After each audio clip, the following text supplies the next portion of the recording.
हाँ तो दोस्तों, एनटीपीसी फेज 2 ग्रुप डी और एसएससी जीडी में संख्या पद्धति से पूछे जाने वाले सभी इंपॉर्टेंट क्वेश्चन को मैं आज आपके सामने लाया हूं। तो देखते हैं, और सारे क्वेश्चन है, ये तो आपको सिर्फ देखने के लिए दिया हूं, और सारे क्वेश्चन मैं इस वीडियो में बताऊंगा, सिर्फ आप वीडियो को अंत तक देखते रहिएगा। सबसे पहले देखते हैं, इस यहाँ कभी कभी देता है 1 से लेके 50 तक या किसी संख्या तक के जोड़ने के लिए। तो क्वेश्चन तो देखने में आसान है, लेकिन क्या हम 1 से लेके 50 तक को जोड़ते रहेंगे? ऐसा नहीं। इसको कैसे हम शॉर्ट में करते हैं, इसकी बात को हम जानते हैं। तो देखते हैं, ये मेरा 1 2 3 4, ये जो है 1 से लेके 1 2 3 4 डॉट डॉट 50 तक, ये मेरा एक प्राकृत संख्या है, नेचुरल नंबर। तो प्राकृत संख्या अर्थात नेचुरल नंबर किसे कहते हैं? तो सबसे पहले हम उसकी परिभाषा देख लेते हैं कि प्राकृत संख्या अर्थात नेचुरल नंबर किसे कहते हैं। तो प्राकृत संख्या, गिनती की सभी संख्या को प्राकृत संख्या कहते हैं। तो ये गिनती की सारी संख्या इसे हम प्राकृत संख्या कहते हैं। और प्राकृत संख्या के योग बराबर होता है प्राकृत संख्याओं का योग बराबर सूत्र होता है n इंटू n प्लस 1/2, जहां n जो होता है अंतिम प्राकृत संख्या होता है। एक बात और ध्यान रखिएगा, प्राकृत संख्या 1 से स्टार्टिंग होनी चाहिए और शुरू से होनी चाहिए, और उसके योग जो निकालेंगे क्या होगा? n into n plus 1/2। इसके लिए जब यहां से इस फॉर्मूला को बनाएंगे, इस हिसाब को बनाएंगे, तो n का मान यहाँ पर कितना है? n इक्वल टू है 50। अब बनाते हैं इसको, क्या होगा? 50 इंटू 50 प्लस 1/2। कहने का मतलब 50 इंटू 51/2 कट जाएगा 25। कैलकुलेशन करेंगे, 25 गुना 1, 25 का 5, हाथ बाकी 2, 25 25 125 2 27, यानी 1275 इसका आंसर आ गया। अब हम देखते हैं सेकंड क्वेश्चन। सेकंड क्वेश्चन मेरा सम संख्या है। तो सम संख्या किसे कहते हैं, इसकी परिभाषा देखते हैं। हमने तो प्राकृत संख्या की परिभाषा देख लिए थे कि प्राकृत संख्या किसे कहते हैं। तो गिनती की सभी संख्या को प्राकृत संख्या कहते हैं। अब इससे पहले एक और परिभाषा देख लेते हैं कि पूर्ण संख्या किसे कहते हैं। तो पूर्ण संख्या होल नंबर, जिसको हम बोलते हैं पूर्ण संख्या होल नंबर। तो गिनती की संख्या में तो आती थी, प्राकृत संख्या में जो आती थी वो आती थी 1 2 3 डॉट डॉट इन्फिनिटी, और प्राकृत संख्या में आती पूर्ण संख्या। तो पूर्ण संख्या क्या होता है, थोड़ा सा देख लीजिएगा। इसमें सब कुछ है, एक नहीं है, जिसको उसमें पूर्ण मतलब सब कुछ को पूरा कर दीजिए। जो चीज है उसको जो नहीं है उसको भी पूरा कीजिए। इसमें क्या नहीं है उसको पूरा करना। तो आप एक गीत सुने होंगे, शादी विवाह का, बिहार में जबरदस्त चलने वाली गीत है, अगर मैं सब कर देखे छो सुनना कहोगे। इसमें सब कोई है लेकिन सुनना नहीं। तो इसमें हम क्या करेंगे, सुन को ला देंगे, उसके बाद 1 2 3 डॉट डॉट इन्फिनिटी। कहने का मतलब हम कह सकते हैं कि शून्य से लेकर गिनती की सभी संख्या को पूर्ण संख्या कहते हैं। तो आप पूर्ण संख्या प्राकृत संख्या समझ लोगे, और इस पर हिसाब भी बनाने के लिए समझ जाता है। सबसे पहले प्राकृत संख्या पर एक और हिसाब देता हूं मैं। आप बनाइएगा 20 21 plus 22 plus dot dot dot plus 100 तक। इसको आप बनाइए, जल्दी से बनाइए। इसका आंसर कितना होता है? तो देखिए इसका आंसर क्या होगा। आप तो देखे हैं 1 से लेकर 100 तक। आप अगर इसे बनाते हैं, 100 डाल के अंतिम में डाल दीजिएगा 100 इंटू 100 प्लस 1/2 का 1/2। तो इस पर बनाइएगा तो आपका गलत हो जाएगा। पहले इसको समझते हैं। कभी कभी क्वेश्चन ऐसा देता है, देता नहीं, बहुत बार ऐसा क्वेश्चन देता है। तो क्या होती है, 1 से मेरा 100 तक रहता तब तो हम सूत्र लगाते हैं n इंटू n प्लस 1/2। 1 से 100 तक रहता मेरा, तब हम लगाते हैं n इंटू n प्लस 1/2। लेकिन 1 से 100 तक तो नहीं है कहां से? 21 से 100 तक। तब इसके लिए मेरा फार्मूला क्या होगा? यही फार्मूला होगा, फार्मूला यही होगा। लेकिन क्या करेंगे, पहले 1 से 100 तक निकाल लेंगे, उसमें से 1 से 20 तक की प्राकृत संख्या का योग को घटा देंगे, तो पता चलेगा 21 से 100 तक मेरा निकल जाएगा। बात को समझिए, 1 से 100 तक प्राकृत संख्या को निकाल लेंगे योग, और उसमें से 1 से 20 तक को घटा देंगे, निकाल देंगे, वही मेरा हो जाएगा 21 से लेके 100 तक। तो आप देखते हैं इसको कैसे बनाते हैं। तो क्या होगा, n की जगह 100 इंटू 100 प्लस 1/2 माइनस, इसमें क्या होगा, n की जगह 20 इंटू 20 प्लस 1/2, जो कि हमने भी सूत्र लिखा था, आपको याद होना चाहिए, n इंटू n प्लस 1/2। तो देखते हैं, ये कट जाएगा 50, ये कट जाएगा 10, तो क्या होगा 50 इंटू 101 माइनस 10 इंटू 21, ये हो जाएगा 505 पर 1 0 अब माइनस 210। अब इसको माइनस करते हैं तो क्या हो जाएगी, माइनस करने के बाद 0 4 8 उसके बाद 4 यानी 4840 आंसर, ये मेरा आंसर होगा। तो आप समझ चुके होंगे, अब ऐसी क्वेश्चन देगी तो शायद अब उम्मीद नहीं है कि आप कभी इस क्वेश्चन को भूल पाइएगा या छोड़ पाइएगा, एग्जाम में कभी भूल छोड़ नहीं पाइएगा।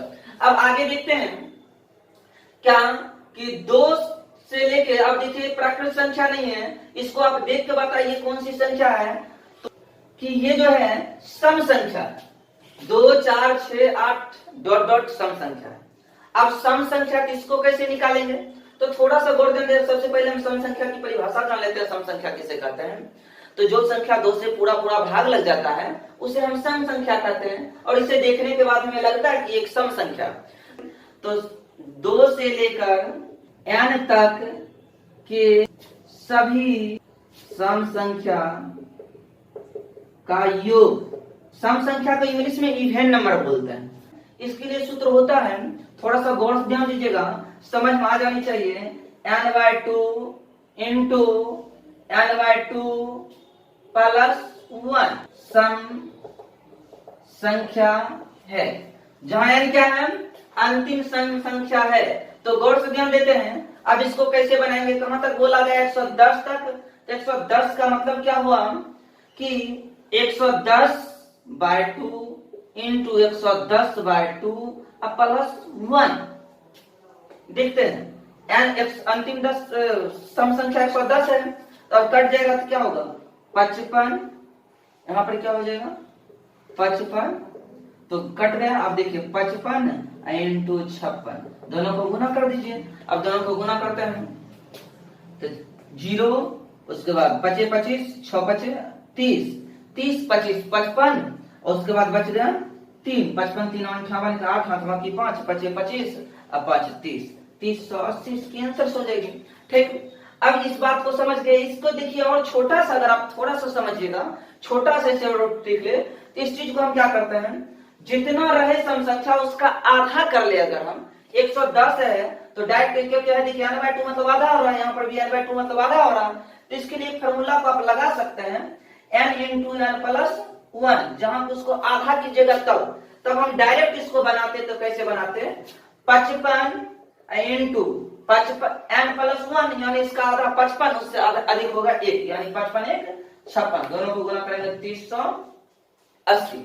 तो उम्मीद है कि आप इससे भी ज्यादा शॉर्ट बना सकते हैं। देख रहे हैं इसमें थोड़ा सा टाइम लगेगी, इसमें बहुत कम टाइमिंग लगेगी, तो हो सके इस चीज को आप समझ गए होंगे। अब देखते हैं आगे, हम पढ़ते हैं विषम संख्या की योग। विषम संख्या किसे कहते हैं, तो ऐसी संख्या जो 2 से पूरा पूरा भाग नहीं लगता हो उसे विषम संख्या कहते हैं।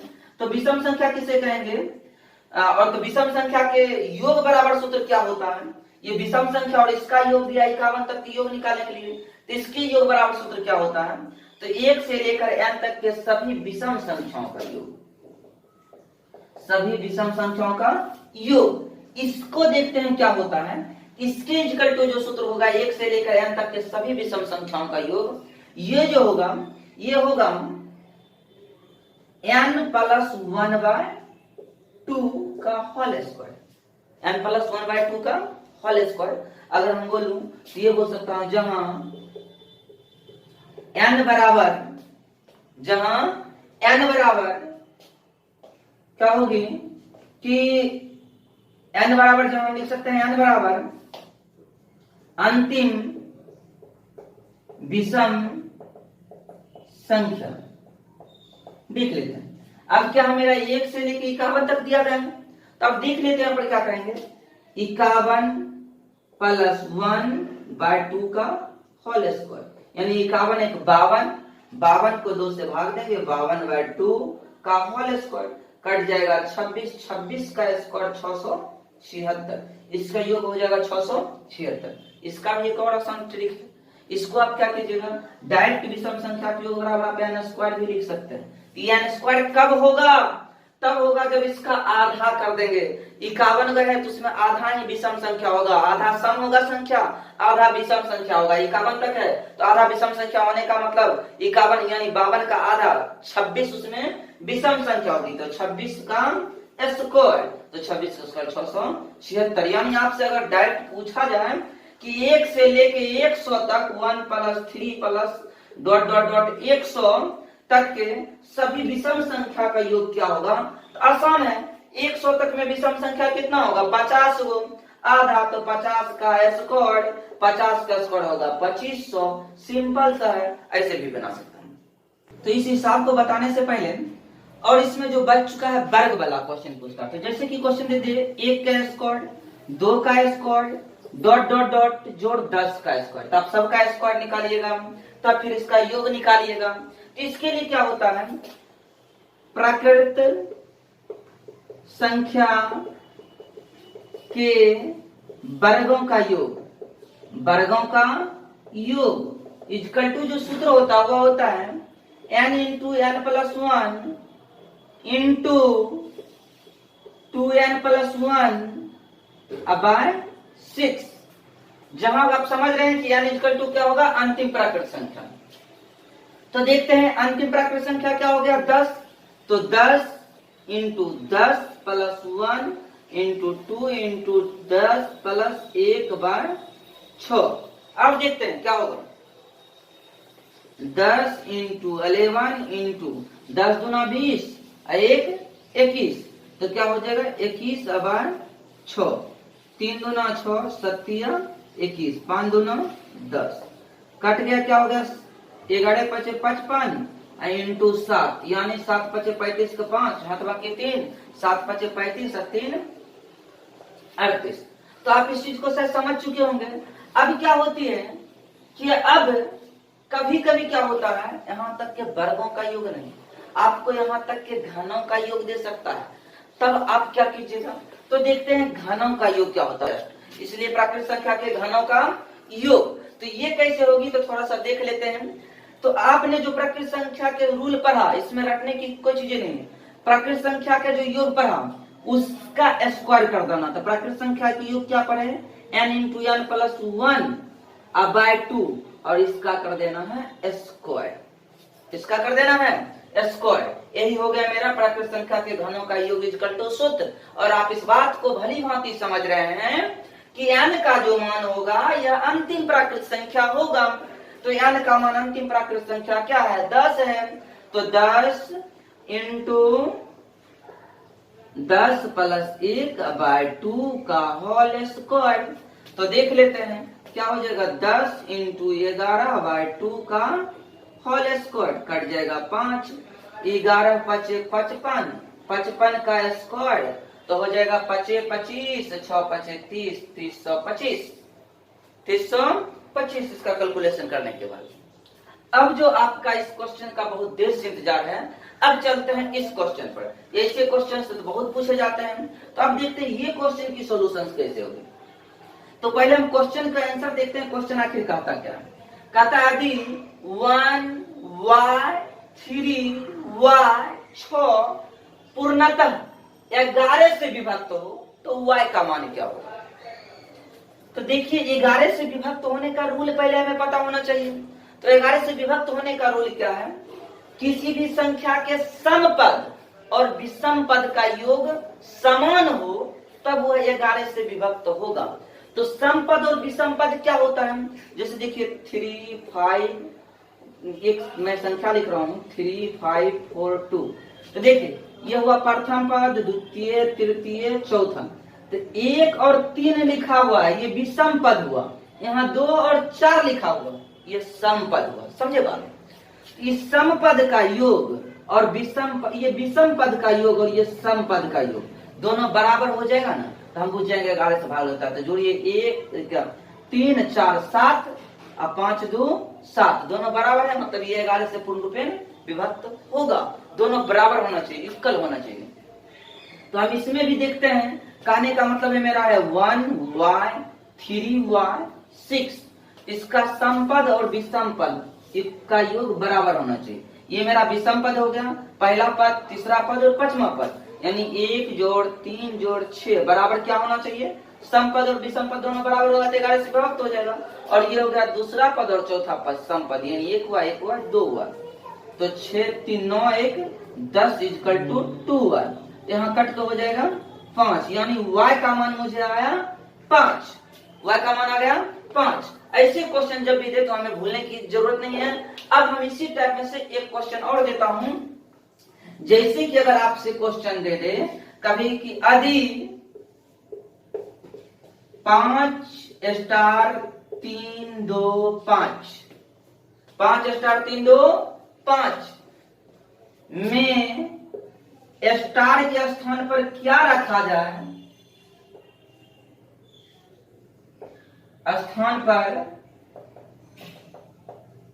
क्या रखा जाए,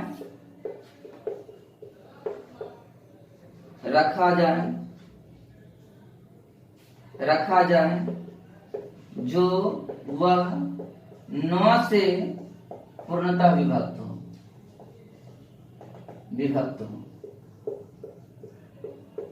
तो इसको कैसे बनाएंगे, तो जोड़ लेते हैं सबको।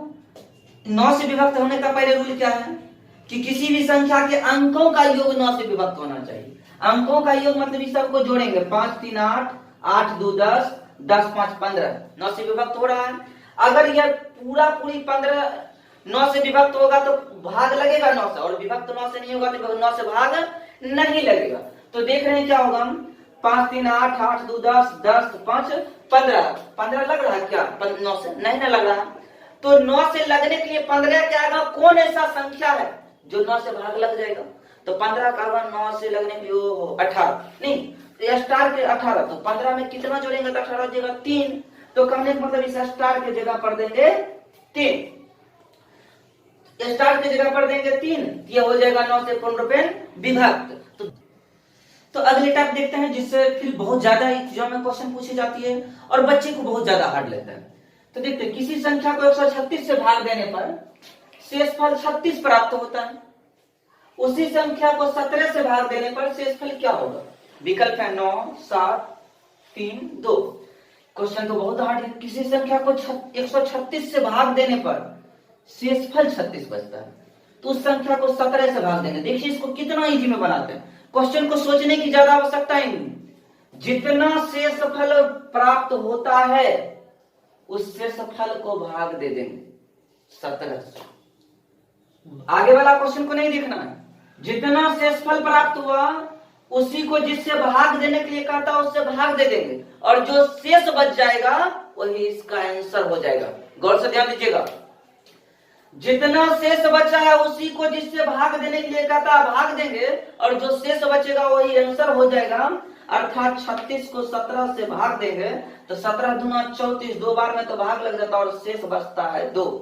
शेष बचता है जो 2, जो शेष बच गया वही हो गया मेरा आंसर, वही हो गया मेरा आंसर। तो आप शायद समझ चुके होंगे। आप देख सकते हैं, आपको एक और क्वेश्चन मैं देता हूं जिसे आप बनाइए। क्वेश्चन है, किसी संख्या को 156 से भाग देने पर शेषफल 29 प्राप्त होता है, उसी संख्या को 13 से भाग देने पर शेषफल क्या होगा। तो फिलहाल इसका आंसर आप कमेंट में डालिए, और क्या करता हूं मैं अगले वीडियो में, इसी चैप्टर के अगले वीडियो में मैं मिलता हूं और फिर इसका सोल्यूशन करता हूं। Thank you. वीडियो अच्छा लगे तो लाइक कीजिए, सब्सक्राइब कीजिए और शेयर कीजिए।